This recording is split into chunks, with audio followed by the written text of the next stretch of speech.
আজকে একটি বিশেষ অনুষ্ঠান নিয়ে মকর রাশির জন্য হাজির। মকর রাশির অধিপতি শনিদেব উত্তরা ভাদ্রপদ নক্ষত্র 28 এপ্রিলে নিজের নক্ষত্রে প্রবেশ করছে এবং 13 জুলাই বক্রি হয়ে যাচ্ছে উত্তরা ভাদ্রপদ নক্ষত্রে এবং অক্টোবরের 3 তারিখে আবার বক্রি অবস্থায় ফিরে চলে আসবে পূর্বা ভাদ্রপদ নক্ষত্রে। তো উত্তরা ভাদ্রপদে থাকাকালীন আমি বিশেষ করে দুটি দিক বেশি গুরুত্ব দিব। এই দুটি দিক যদি যথেষ্ট মেনটেন করে চলে এই মকর রাশি এই সময়কালে, তাহলে আশা করছি অনেক ভালোর দিকে এগোতে পারবে এই মকর রাশি। কারণ নক্ষত্রের কিন্তু একটা বিশেষ প্রভাব থাকে, আর গ্রহ কিন্তু এখন নিজের নক্ষত্রের উপরই কিন্তু থাকছে। উত্তরাভাদ নক্ষত্র শনিদেবের কিন্তু নিজের নক্ষত্র। তো যাই হোক, অনুষ্ঠানটি শুরু করার আগে সমস্ত দর্শক বন্ধুদের নমস্কার জানাচ্ছি এবং তার সাথে বলবো যারা বহুদিন ধরে আমাদের অনুষ্ঠান দেখছেন এখনও পর্যন্ত সাবস্ক্রাইব করেননি, তাদের কাছে বিশেষ অনুরোধ করব চ্যানেলটি সাবস্ক্রাইব করার জন্য। যদি ভালো লাগে তাহলে লাইক শেয়ার কমেন্ট অবশ্যই করবেন। তবে আমি আমার দর্শক বন্ধুদের কোনো রকম বিভ্রান্তের মধ্যে রাখতে চাই না। এটা গ্রহদের গোচরের উপরই আলোচনা করা হচ্ছে, কারো কোনো রকম ব্যক্তিগত কুষ্টি ধরে আলোচনা নয়। আর এটা আপনারা চন্দ্ররাশি কিংবা লগ্ন হিসাবেও দেখতে পারেন। উত্তরা ভাদ্রপদ নক্ষত্রে শনির অবস্থান নিয়ে আমি একটি এর আগেও ভিডিও দিয়েছি, এটা সেকেন্ড ভিডিও দিচ্ছি মকর রাশির ক্ষেত্রে। উত্তরা ভাদ্রপদ সম্পর্কে অনেক কথাই বলেছি যে এই নক্ষত্রের বিস্তার কতটা, 3.20 ডিগ্রি থেকে 16.40 ডিগ্রি পর্যন্ত মীন রাশিতে পড়ছে, তার 4টি চরণ মীন রাশির মধ্যেই থাকছে। তবে শনির যে অবস্থান হবে উত্তরা ভাদ্রপদে, এটা কিন্তু 2টি চরণ পর্যন্তই যাবে, তারপরে কিন্তু আবার ব্যাক হয়ে চলে আসবে পূর্বা ভাদ্রপদে। আর উত্তরা ভাদ্রপদ নক্ষত্রের সম্পূর্ণ বৈশিষ্ট্য তুলে ধরেছিলাম যে নক্ষত্র অধিপতি দেবতা হচ্ছে আহির বুধন্না এবং শনিদেব হচ্ছে এই নক্ষত্রের অধিপতি এবং তার সাথে দেবগুরু বৃহস্পতির রাশি মীন রাশি। উত্তরা ভাদ্রপদ নক্ষত্রের যে দেবতা আহির বুধন্না, এই দেবতার কোমরের নিচের অংশ হচ্ছে সাপের মতন, উপরের অংশ দেবতার মতন। এবং বিশেষভাবে বলেছিলাম যে এই নক্ষত্রকে শেষ নাগের সাথে তুলনা করা হচ্ছে, যে শেষ নাগের উপর শ্রীহরি বিষ্ণু যে শয়ন করে গভীর নিদ্রা চিন্তাশীল। তো এই জিনিসটা বিশেষ তুলে ধরেছিলাম যে এই নক্ষত্র হচ্ছে আত্মবিশ্লেষণকারী নক্ষত্র, গভীর চিন্তাশীল। এই কিন্তু এই নক্ষত্র থেকে জিনিসটা উঠে আসছে। এদের ডিসিশন নেওয়ার ক্ষমতা কিন্তু খুব ভালো থাকে, সমাজে মান সম্মান যথেষ্ট বৃদ্ধি পায় নিজেদের কাজকর্মের জন্য।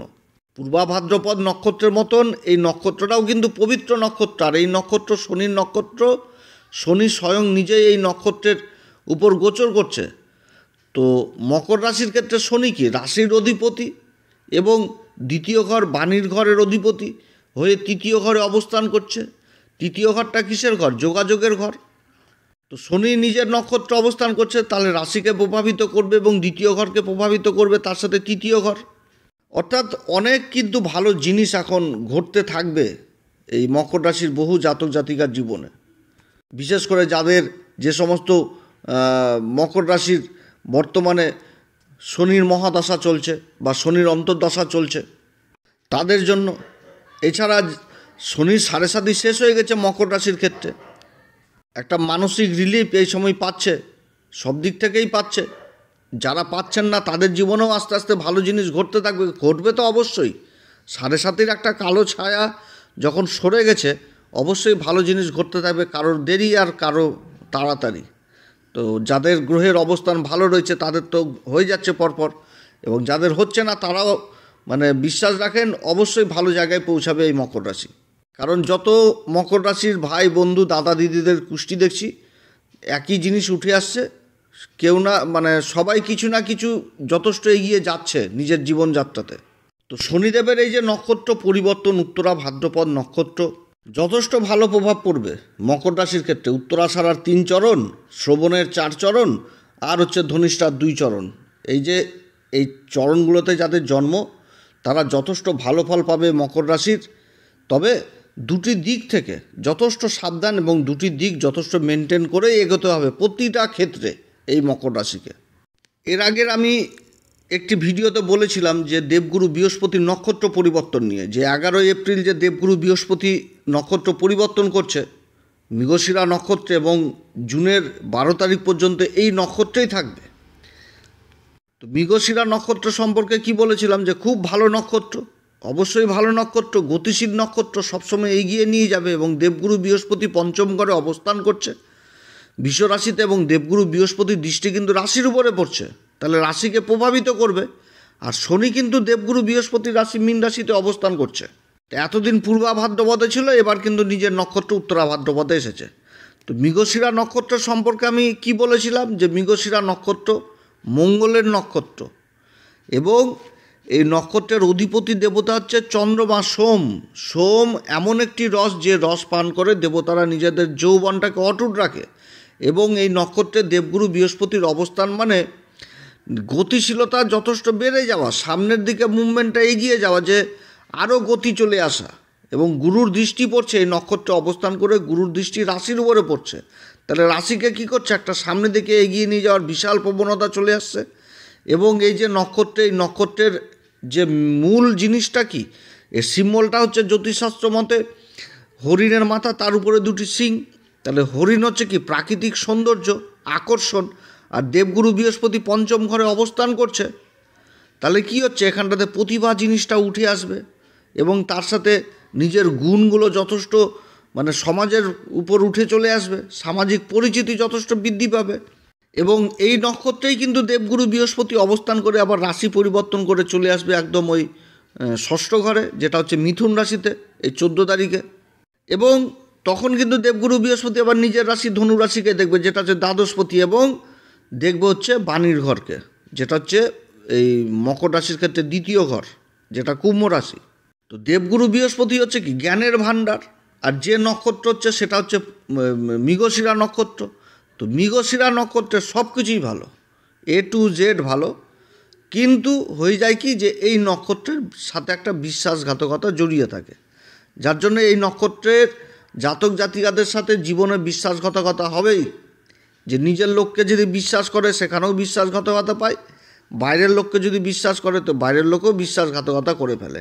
অর্থাৎ এমন একটা কাজ আসবে সে সময় হাত তুলে দেওয়া। এবার দেবগুরু বৃহস্পতি এই নক্ষত্রে অবস্থান করা মানে সেই সেন্সটা চলে আসা মকর রাশির, যে চিনতে পারবে সমাজে যে আমি এর সাথে চলবোটা কীভাবে, যে আমি এর সাথে কোনো একটা কাজ করতে চাচ্ছি, যে কাজটা এর সাথে এগিয়ে নিয়ে যাব কীভাবে। এই জিনিসটা কিন্তু দেবগুরু বৃহস্পতির এই জ্ঞানটা দিবে, যে আমি আগামীতে চলতে পারবো কি না এর সাথে। এ তো যদি ধোকা দিয়ে দেয় আমাকে, বেইমানি যদি করে ফেলে। আর কি চলে আসছে, যে আগাম আভাস, এই জিনিসটা কিন্তু চলে আসছে, যে বুঝতে পারবে যে একটা বিপদ হোক বা কোনো একটা ভালো জিনিস আসছে সেটাও বুঝতে পারবে, খারাপ জিনিস আসছে সেটাও বুঝতে পারবে। কারণ হরিণের মধ্যে সেই গুণটা থাকে, প্রকৃতি তাকে দিয়েছে। আর দেবগুরু বৃহস্পতি মৃগশিরা নক্ষত্র অবস্থান করছে। এবার কি হবে, এই যে একটা মানে জ্ঞানটা পাচ্ছে, তো তার বিশ্লেষণ করাবে কে, এই উত্তরা ভাদ্রপদ নক্ষত্র। চিন্তা বিশেষ করে করতে হবে। তাহলে সবার প্রথম পয়েন্ট হচ্ছে যে গভীর চিন্তা করেই এগোতে হবে এই সময়কালে, যেটা কিন্তু এই উত্তরা ভাদ্রপদ নক্ষত্র দিবে শনিদেবের নক্ষত্র। শনির যে অবস্থান করছে উত্তরা ভাদ্রপদ নক্ষত্রে, এই অহির বুধন না হচ্ছে এই নক্ষত্রের অধিপতি, যাকে শেষ নাগের উপর সাথে কল্পনা করা হয়েছে, মানে বলা হচ্ছে জ্যোতিষশাস্ত্রে, এবং যার উপর স্বয়ং শ্রীহরি বিষ্ণু শয়ন করছে। অর্থাৎ স্বয়ং শ্রীহরি বিষ্ণু যে শয়ন, গভীর চিন্তাশীল। অর্থাৎ তাহলে এই সময়কালে যে কোনো কাজ করতে গেলে গভীর চিন্তা করেই এগোতে হবে। একটু যদি গভীর চিন্তা করে তাহলে কিন্তু নিজের সামনের জায়গাটা আরও পরিষ্কার দেখতে পারবে, বুঝতে পারবে। কারণ দেবগুরু বৃহস্পতির যে জ্ঞানটা মৃগশিরা নক্ষত্রের মাধ্যমে, যে এই লোকটা বেঈমান, এর সাথে কাজ করা যাবে না। আর এবার বিশ্লেষণটা, সেই চিন্তাধারাটা কিন্তু চলে আসলো আত্মবিশ্লেষণ করে, গভীর চিন্তার মাধ্যমে চলে আসলো যে হ্যাঁ ঠিকই তো, এই লোকটাতে বেঈমানি কাজ করতে, এর সাথে কাজ করা যাবে না। তাহলে সবার প্রথম এই মকর রাশির ক্ষেত্রে কিন্তু এই জিনিসটাই চলে আসছে, যে কোনো কাজ করতে গেলে গভীর চিন্তা অবশ্যই করতে হবে। আর এটাকে আমি সবার প্রথম 1 নম্বর পয়েন্ট রাখছি। কারণ মকর রাশির বাজে গুণ রয়েছে। এটা যদি কাজের ক্ষেত্রে বলে না, যে কেউ কাজ দিল, হ্যাঁ ঠিক আছে, একটা জায়গায় 2টা কাজও নিয়ে নেবে এবং কাজের দিকে মগ্ন, মানে কাজটা তো আগে ধরি, এরকম চিন্তা ভাবনা, পরে কী হবে দেখা যাবে। কিন্তু সেটা করলে কিন্তু চলবে না এই মুহূর্তে। কারণ বিগত দিনের যে দৃশ্যগুলো, যে ছবিগুলো, সেই ছবিগুলো তার তুলে ধরার এখন কোনো প্রয়োজন নেই। অতএব এইগুলো কিন্তু নিজেরাই কিন্তু বুঝে গেছেন। তো যার জন্য যে কোনো কাজ করতে গেলে সবার প্রথম গভীর চিন্তা করে এগোতে হবে। অতএব এই দিকটাতে কিন্তু বিশেষ সাবধানে থাকতে হবে এই মকর রাশিকে। এবার দ্বিতীয় নাম্বার হচ্ছে কি, যে নক্ষত্র অবস্থান করছে উত্তরা ভাদ্রপদ নক্ষত্র, শনিদেবের নক্ষত্র। শনি কিসের কারক? ন্যায়ের বিচারক, কর্মফলদাতা। তো কর্ম যে ফলটা দিবে সেটা তো ক্যালকুলেট, হিসাব জিনিসটা তো আসছে। কর্মফল, কোনো কিছু যে একটা ফল দিবে তো ক্যালকুলেট করবে যে হ্যাঁ আপনি এই সারাদিন এই কাজ করেছেন, এই লাভ, এই পরিস্থিতি, এই জিনিস। যেহেতু ন্যায়ের কর্মফলদাতা শনিদেব, তাহলে তার হিসাব আসছে। আর রাশিটা হয়ে গেছে কি দেবগুরু বৃহস্পতির রাশি, তাহলে দেবগুরু বৃহস্পতির জ্ঞানটাও তার সাথে এক হয়ে গেল। যার জন্য উত্তরা ভাদ্রপদ নক্ষত্রের জাতক জাতিকারা খুব ক্যালকুলেট হয়, খুব হিসাব জিনিসটাকে বুঝে এবং ক্ষুদ্র থেকে ক্ষুদ্র হিসাব করে। এই নক্ষত্রের কিন্তু গুণ, যার জন্য উত্তরা ভাদ্রপদ নক্ষত্রের ছেলেমেয়েরা ম্যাথামেটিক্স, অঙ্ক, হিসাব এই সমস্ত জিনিস দিকে খুব নিপুণ হয় এবং জীবনটাকে হিসাবের মধ্যে নিয়ে চলতে খুব ভালোবাসে। ক্ষুদ্র থেকে ক্ষুদ্র হিসাব করবে, 1 টাকা খরচা করলেও সে হিসাব রাখে উত্তরা ভাদ্রপদ। তাহলে উত্তরা ভাদ্রপদ নক্ষত্রে যখন শনি স্বয়ং অবস্থান করছে, তাহলে সেই জিনিসটা কিন্তু বুঝাচ্ছে এই মকর রাশিকে যে এই সময়কালে হিসাবটা হিসাবটা অন্তত করতে হবে। লাভেরও যেরকম হিসাব হবে সেরকম কিন্তু লসেরও হিসাব হবে। ব্যবসাতে লাভ লস তো রয়েছেই, তা বলে যে হিসাব করব না সেটা না, প্রত্যেকটা ক্ষেত্রে হিসাব মেনটেন করে চলতে হবে। যদি 1 টাকা খরচা করা হয় তারও হিসাব কিন্তু করে রাখতে হবে। তাহলে আয় ব্যয়ের যখনই একটা হিসাব চলে আসবে তখনই কিন্তু যথেষ্ট এগিয়ে যেতে পারবে, নিজের জিনিসগুলো বুঝতে পারবে যে আমার ইনকাম নাই, আমি খরচা করছি, অতএব খরচা কমাও, এই জিনিসগুলো কিন্তু বুঝতে পারবে। কিংবা আমার ইনকাম রয়েছে, আমি সেই ইনকামটাকে কীভাবে সেভিংসের দিকে নিয়ে যেতে পারবো, কারণ দ্বিতীয় ঘর কিন্তু ধনসম্পত্তির ঘর, সেভিংস করার ঘর। অতএব হিসাব করে যদি চলে এই সময় মকর রাশি নিজের কর্মক্ষেত্রে, তাহলে কিন্তু সেভিংস জিনিসটা যথেষ্ট করতে পারবে। এবং তার সাথে আরও একটা জিনিস, সেটা হচ্ছে কি কাগজপত্র। যে ঘরে অবস্থান করছে সেটা কিন্তু কাগজপত্রের ঘর। আর কাগজপত্রের হিসাব যেটা আমি বললাম এর আগে, যে চুক্তি জিনিসটা, এটা কিন্তু আমি বিগত ভিডিওতে বলেছি। অতএব সেটা এখন তুলে লাভ নাই, আমি এই দুটি দিক তুলে ধরলাম এই সময়কালে মকর রাশির ক্ষেত্রে। সেটা হচ্ছে গভীর চিন্তা করে এগোতে হবে, আর দ্বিতীয় নম্বর হচ্ছে হিসাব করে কিন্তু চলতে হবে। আর যদি গভীর চিন্তা করে না চলে আর হিসাব করে যদি না চলে, তাহলে ধরে রাখেন শনি তো উত্তরা ভাদ্রপদে একদম উঠাবে আর ফেলবে, এরকম করবে।